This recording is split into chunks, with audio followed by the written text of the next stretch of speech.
मोक्षमार्गस्य नेतारं भेतारं कर्मभूभृतां ज्ञातारं विश्वतत्त्वानां वंदे तद्गुणनिधये। बोलिए उमा स्वामी महाराज की जय।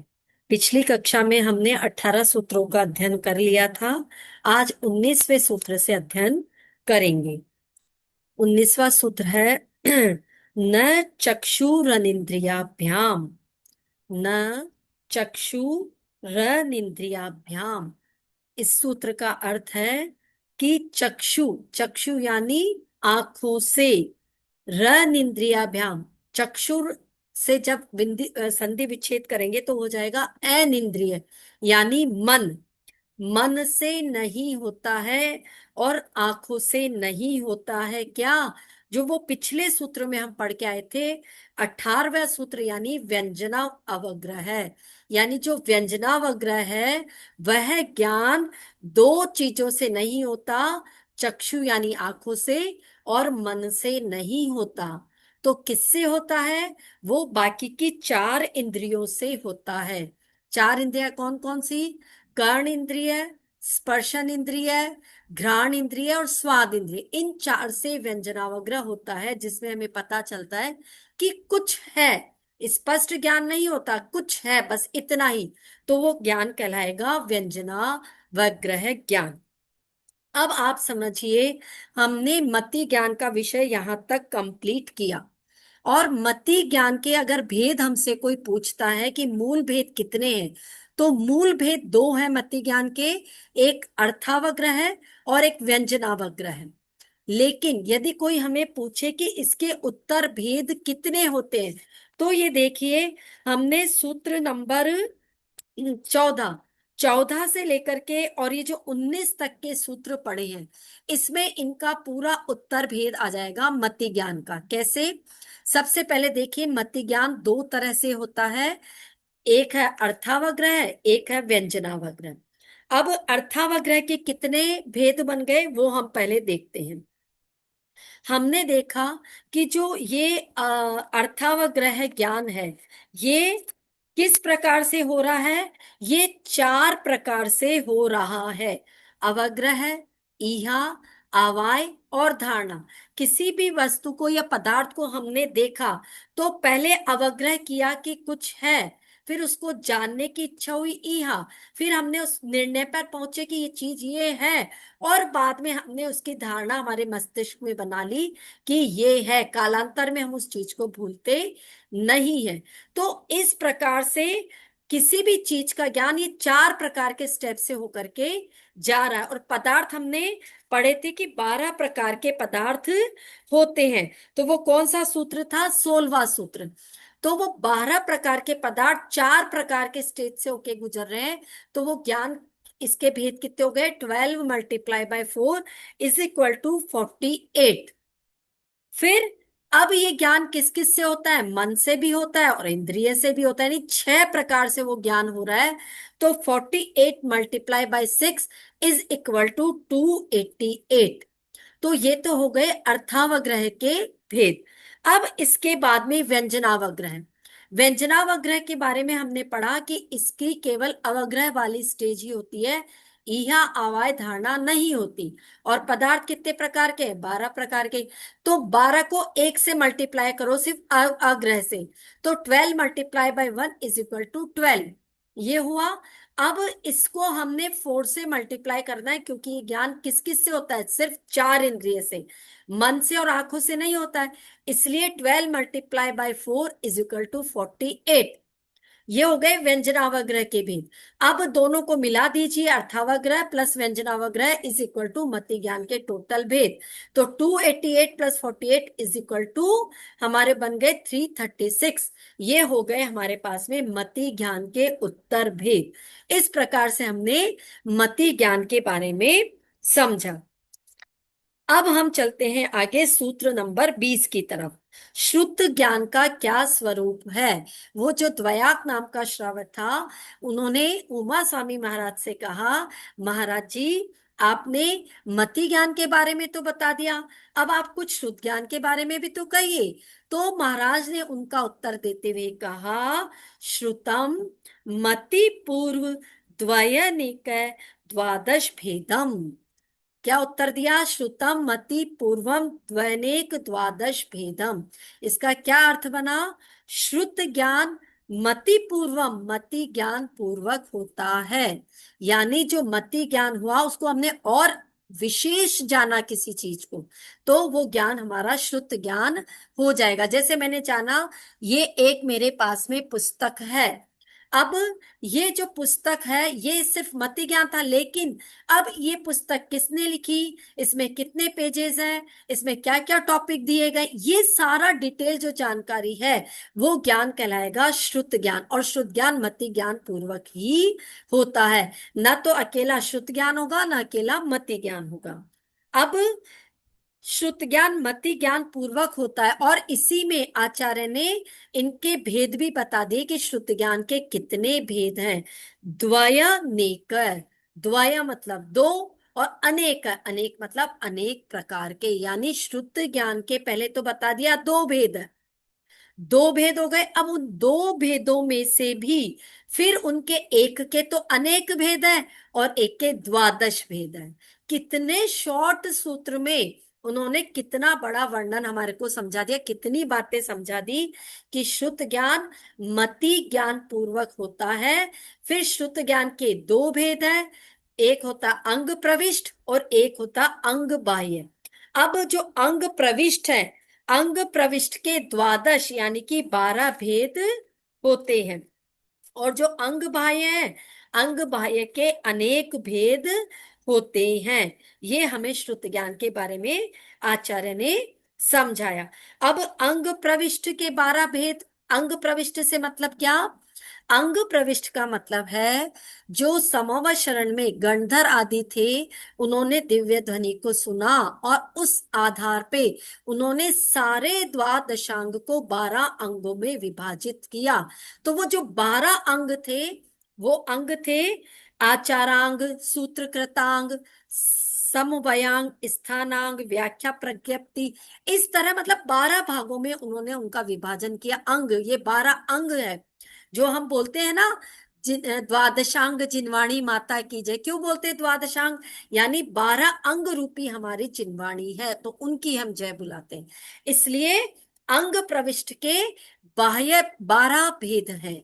और दूसरा बताया उन्होंने बाह्य प्रविष्ट, अंग बाह्य और अंग बाह्य और अंग प्रविष्ट। तो अंग प्रविष्ट के 12 भेद हो गए। अंग बाह्य के अनेक भेद हैं। अंग बाह्य का मतलब क्या? जो हमारे मूल आचार्य परंपरा चली आ रही है, जैसे कुंद कुंद स्वामी, उमा स्वामी महाराज, फिर उसके बाद में समंत भट्टाचार्य, तो उन्होंने उन अंगों के आधार पे जो ज्ञान हम तक अन्य अन्य शास्त्रों के माध्यम से पहुंचाया, जैसे समय शास्त्र, समय सार, नियम सार, रत्न करंडक, शावकाचार, तत्वार्थ सूत्र, इनके माध्यम से उन अंगों का ज्ञान पहुंचाया। तो वो सारी चीजें किस में आ जाएगी? अंग बाह्य में। इसलिए अंग बाह्य के अनेक भेद हैं। जितने भी शास्त्र हमारे पास उपलब्ध है वो सब किस में आएंगे? अंग बाह्य में। यानी अंग प्रविष्ट का तो अभी एक भी अंग हमारे पास में उपस्थित नहीं है। सिर्फ अंग के ज्ञान के आधार पे जो ज्ञान हमें आचार्यों से मिला, वो अंग बाह्य वाला ज्ञान वर्तमान में हमारे पास में है। शिष्य को समझ में आ गई सारी बात। तो शिष्य ने फिर कहा कि अच्छा आचार्य श्री, शुद्ध ज्ञान तो मुझे समझ में आ गया, अब आगे कुछ अवधि ज्ञान के बारे में बताइए। तो फिर आचार्य श्री ने कहा 21वें सूत्र का उनका उत्तर देते हुए, भव प्रत्ययो वधिर देवनारकाणाम, भव प्रत्ययो वधिर देव नारकाणाम। क्या मतलब हुआ इसका? भव प्रत्यय यानी भव ही जिसमें निमित्त है, प्रत्यय मतलब निमित्त है। किसमें?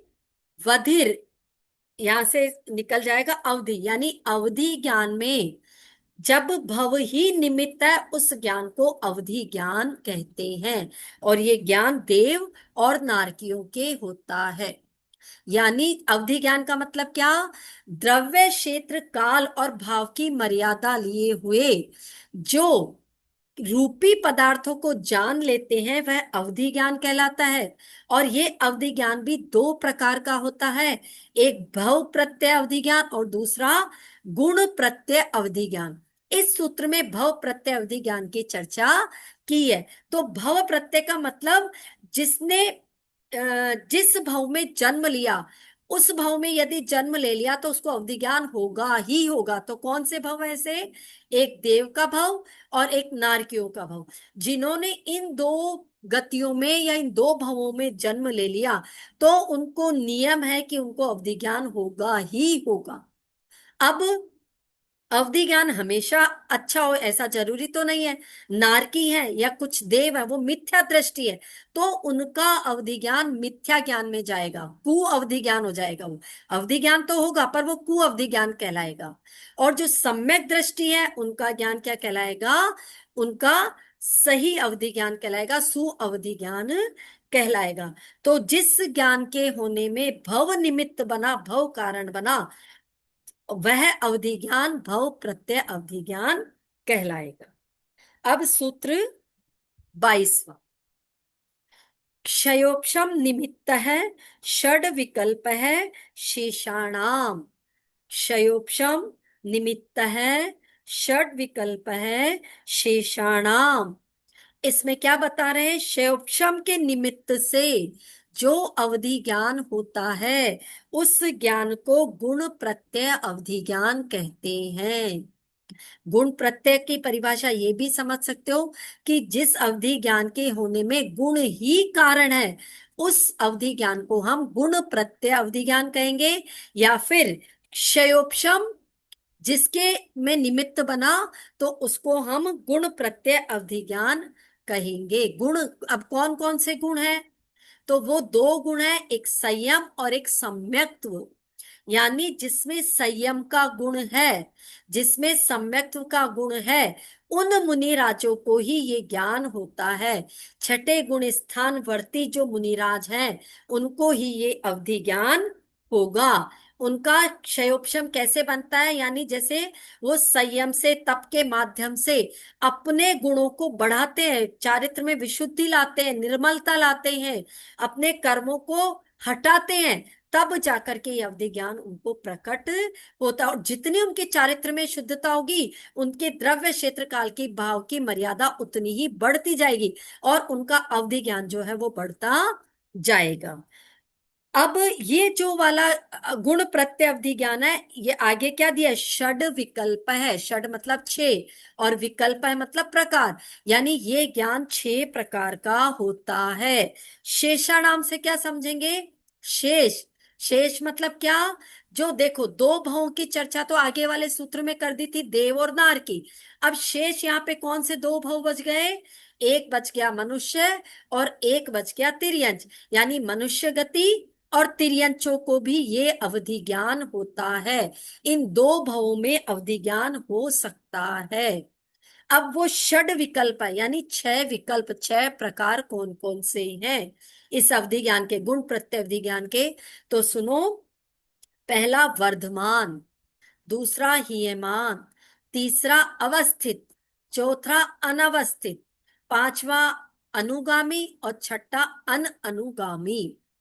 अब इसका मतलब समझते हैं। वर्धमान वह ज्ञान जो चंद्रमा की कलाओं की तरह है, जैसे शुक्ल पक्ष में चंद्रमा की कलाएं बढ़ती रहती है, वैसे ही वह ज्ञान जब बढ़ता जाता है उस ज्ञान को बोलते हैं वर्धमान। हीयमान जब कृष्ण पक्ष में चंद्रमा की कलाएं जैसे घटती जाती है, वो चांद घटता जाता है, वैसे ही यदि किन्हीं मुनि महाराज का वह ज्ञान घटता जा रहा है। अब आप कहोगे कैसे घट रहा है? क्योंकि जिसका क्षयोपशम घट रहा है, मान लो उनका संयम कम हो गया तो उनका ये ज्ञान भी घटता जाएगा, तो उसको बोलेंगे हीयमान। फिर अवस्थित, अवस्थित का मतलब है वह ज्ञान न घट रहा है न बढ़ रहा है, एज इट इज है, तो उसको बोलेंगे अवस्थित। और अनवस्थित का मतलब वह ज्ञान कभी बढ़ रहा है, कभी घट रहा है, कभी बढ़ रहा है, कभी घट रहा है, तो उसको बोलेंगे अनअवस्थित अवधि ज्ञान। फिर अनुगामी, अब मान लीजिए मुनि राज ने देव पर्याय का बंध कर लिया, और वह अवधि ज्ञान जो उनको मुनिराज की पर्याय में था वो उनके साथ देव पर्याय में भी चला गया, यानी एक पर्याय से दूसरे पर्याय में चला गया, तो उस अवधि ज्ञान का मतलब हो गया अनुगामी। और यदि नहीं जाएगा तो वो अनुगामी हो गया, यानी वो दूसरे भाव में दूसरे पर्याय में उनके साथ नहीं जाएगा।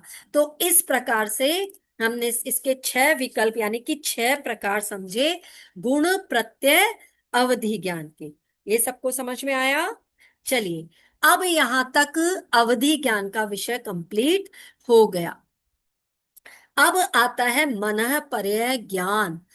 जब वापस श्रावक ने पूछा, अच्छा महाराज जी अब मन पर्यय के बारे में भी तो कुछ बताइए, तो फिर आचार्य श्री ने एक नया सूत्र रचा और बोला, ऋजु विपुलमति मनः पर्ययः।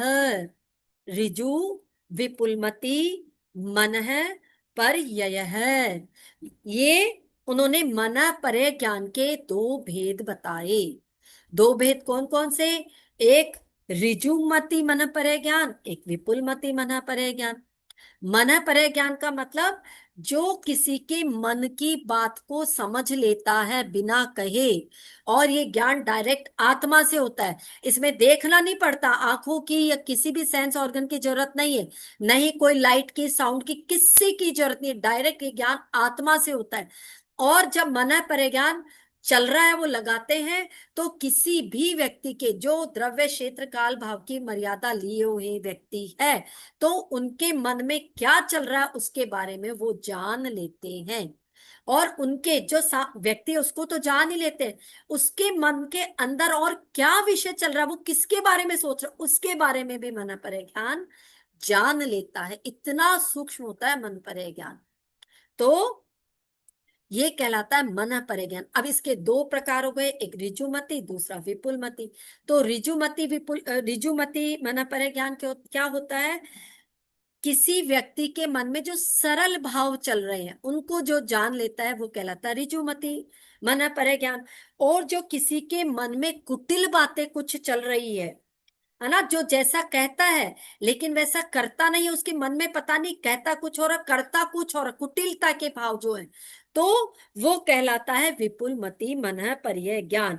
इस प्रकार से ये मन पर्यय ज्ञान के 2 प्रकार बताए, ऋजुमति और विपुलमति। फिर शिष्य ने प्रश्न कर लिया कि महाराज जी, तो इन दोनों ज्ञानों में अंतर क्यों पड़ता है? दोनों है तो मन पर्यय ज्ञान, लेकिन क्या कारण है कि इन दोनों ज्ञानों में अंतर पड़ गया, किस कारण से? तो फिर आचार्य श्री ने श्रावक की जिज्ञासा को शांत करने के लिए उनको उत्तर दिया, विशुद्ध प्रतिपाताभ्याम तद विशेष है। विशुद्ध प्रतिपाताभ्याम तद विशेष है। आचार्य श्री ने क्या बताया? किस किस की वजह से दोनों ज्ञानों में अंतर पड़ रहा है? विशुद्ध है यानी विशुद्धि की वजह से। दूसरा प्रतिपाताभ्याम, संधि विच्छेद करेंगे तो वो हो जाएगा अप्रतिपात, यानी अप्रतिपात की वजह से, विशुद्धि की वजह से और अप्रतिपात की वजह से दोनों ज्ञानों में अंतर पड़ता है। उन दोनों ज्ञानों में विशेषता आती है। अब विशुद्धि और प्रतिपात, अप्रतिपात का मतलब क्या? विशुद्धि होती है परिणामों की निर्मलता। तो जिसके परिणामों की, जिन मुनिराजों के परिणामों की जितनी ज्यादा निर्मलता होगी, जितनी उनकी विशुद्धि बढ़ेगी, उनको वह ज्ञान विपुलमति ज्ञान की तरफ लेकर के जाएगा। यानी ऋजुमति ज्ञान जिनको है, उन मुनि महाराज की विशुद्धि कम है, और जिनको विपुलमति ज्ञान है उनकी भावों की निर्मलता या विशुद्धि ज्यादा है। ठीक है, एक इस हिसाब से अंतर आ गया। दूसरा अप्रतिपात, अप्रतिमात का मतलब होता है कि छूट जाना। क्या छूट जाना? जो संयम लिया था वो संयम में कमी आ जाना। अगर कमी आ गई तो क्या होगा? उसकी वजह से जो ऋजुमति ज्ञान था वो छूट जाएगा, है ना, और अप्रतिपात हो जाएगा उसमें। लेकिन जिन मुनि महाराजों को एक बार यदि विपुल मति ज्ञान हो गया, वह ज्ञान फिर कभी भी नहीं छूटेगा। वह कब छूटेगा? जब उनको केवल ज्ञान हो जाएगा तभी ये ज्ञान छूटेगा, नहीं तो ये हमेशा विपुलमति ज्ञान रहेगा ही रहेगा। एक बार वापस समझो। ऋजुमति ज्ञान जो है उससे ज्यादा विपुलमति ज्ञान में विशुद्धि होती है। एक विशुद्धि की वजह से डिफरेंस आ गया कि जिनके भावों की निर्मलता ज्यादा उनको विपुलमति ज्ञान होगा, जिनकी भावों में निर्मलता कम उनको ऋजुमति ज्ञान होगा। फिर विपुलमति ज्ञान एक बार हो गया तो कभी भी नहीं छूटेगा, लेकिन यदि ऋजुमति ज्ञान है किसी को तो वो एक बार होकर के छूट भी सकता है। तो इस प्रकार से इन दोनों ज्ञानों में क्या पड़ता है, इन दोनों ज्ञान में अंतर पड़ता है, दोनों ज्ञान में ऐसे डिफरेंस आता है। फिर शिष्य ने फिर प्रश्न कर लिया कि अच्छा ये तो आपने दोनों मन पर ज्ञान में अंतर बताया, एक बार हमारे को अवधि ज्ञान और मन पर ज्ञान इन दोनों में क्या डिफरेंस है ये भी बताओ हमारे को, कि इन दोनों में किस किस वजह से डिफरेंस आ जाता है, क्या अंतर, क्या किस वजह से हम पहचाने कि ये अवधि ज्ञान और ये मन परे